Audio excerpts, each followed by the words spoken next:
Kronologi Ibrahim Sjarif suami Najwa Shihab meninggal usia 48 tahun karena stroke, sempat dirawat. Kronologi Ibrahim Sjarif Assegaf, suami Najwa Shihab, meninggal dunia, Selasa, 20 Mei 2025, pukul 14.29 waktu Indonesia Barat.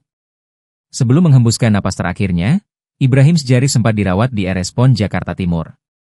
Hal ini diungkap Ketua Pengurus Besar Nahdlatul Ulama, PBNU, Ulil Absar Abdallah atau Gus Ulil mengonfirmasi bahwa Ibrahim meninggal dunia pada Selasa siang karena penyakit stroke. Betul, ujar Gus Ulil saat dihubungi Kompas.com, Selasa. Kena stroke, katanya. Sementara, Menteri Komunikasi dan Digital Mutia Hafid menyebut.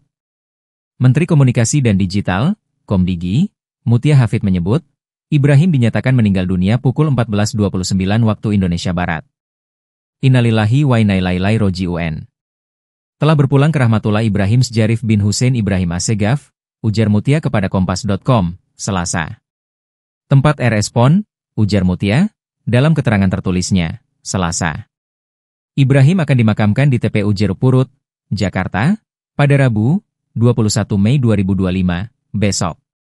Rencana pemakaman akan dilaksanakan pada Rabu, 21 Mei 2025, pukul 10 WIB di TPU Jeruk Purut, kata dia.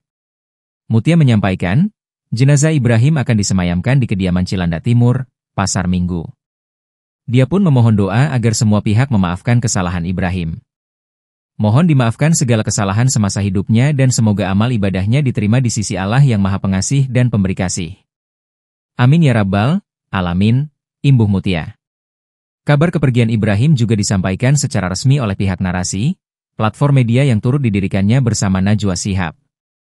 Adapun Ibrahim juga dikenal sebagai pengacara. Ia bekerja pada firma hukum Assegaf Hamzah Partners. Ibrahim merupakan lulusan Fakultas Hukum Universitas Melbourne, Australia.